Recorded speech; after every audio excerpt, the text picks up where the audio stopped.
The death of Bobby Fuller is one of rock and roll's great unsolved puzzles.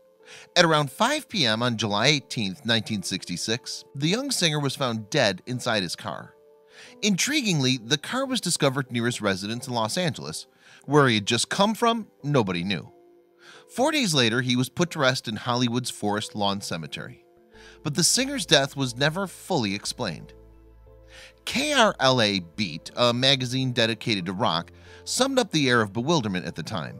He was only 23, the piece started, a promising young singer from Texas whose friend said he just liked to be around people, when he was found dead in his car parked in front of his home. And no one knew why, it went on.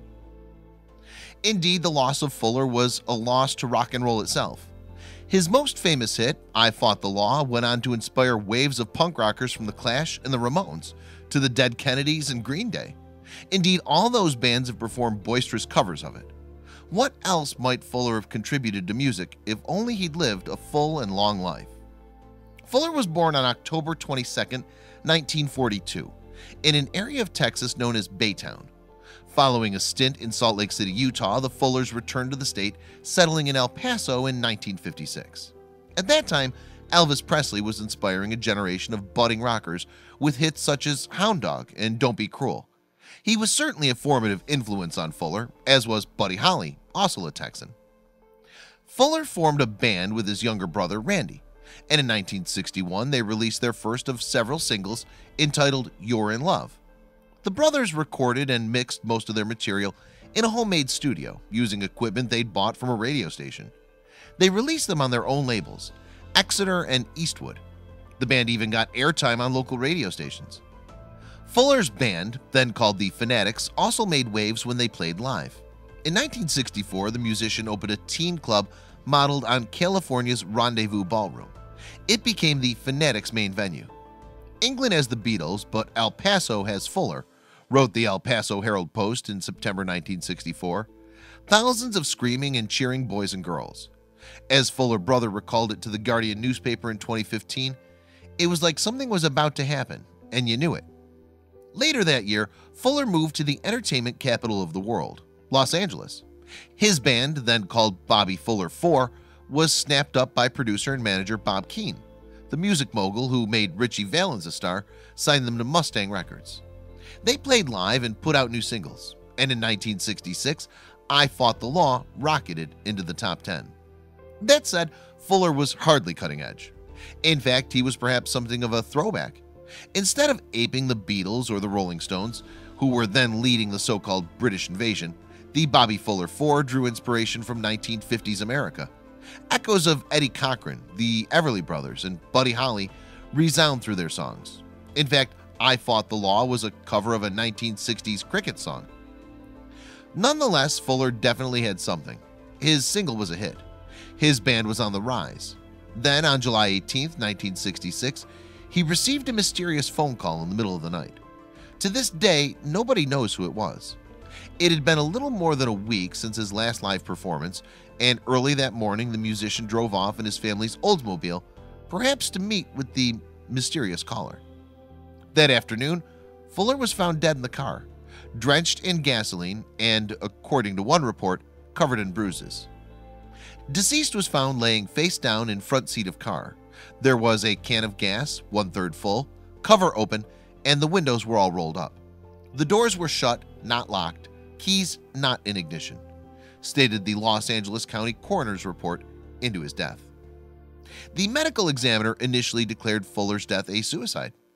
Later, the verdict was revised to death by accidental asphyxiation. Likewise, the bruises, according to the findings of the autopsy, were attributed to gasoline vapors. The Los Angeles Police Department apparently accepted the findings without question. They never launched a proper investigation into the incident. They didn't even dust the gas can for prints. If it seems improbable that someone can accidentally drown on gasoline or choke to death on its fumes, there's an even bigger mystery hanging over Fuller's death. His car had been parked outside his apartment for just half an hour before being found. The singer's body, however, was stiff with rigor mortis, a process which begins around 4 hours after death. Logically, then, he would have had to have died hours before he was found, and that means someone must have driven him home. Over the decades, several theories have sought to explain what happened to Fuller, but none of them are very convincing. One of them suggests he died after taking LSD at a party. Not wishing to be caught with a dead singer, fellow revelers then dumped his body. There's speculation that cult leader Charles Manson had something to do with it, but there's no hard evidence to support that hypothesis. And yet another theory suggests Keane murdered the rocker for a life insurance payout. However, in 2015, one plausible theory arose. This time it was by writer Miriam Linna and Fuller's brother Randy, and it was in their book I Fought the Law: The Life and Strange Death of Bobby Fuller. The authors point to Morris Levy, the owner of Roulette Records. Keane had signed a deal that gave him exclusive distribution rights to Fuller's output in 1966. Dubbed the godfather of the American music business, Levy was a hard-nosed businessman with alleged links to the mob. The entertainment magazine Billboard once described Levy as one of the record industry's most controversial and flamboyant players. In fact, Levy had a notorious reputation for crooked dealings, including conning money out of their artists. In fact, Levy is said to be the basis for Hesh Rabkin on the HBO mob drama The Sopranos. And considering the man's ties to organized crime, he may well have had Fuller killed. And the motive? Fuller, it seems, was unhappy with Keane and intended to quit the band. For one thing, Keane had subjected him to a brutal schedule of tour dates. For another, he'd forced him to participate in a string of tacky gimmicks, such as lip-syncing to songs for the beach party film The Ghost in the Invisible Bikini. And of course, Levy stood to lose out if the band broke up.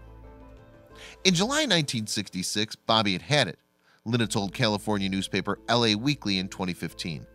The band was going to break up. He wanted out of their recording contract. He wanted out of the group, and he was going to go solo.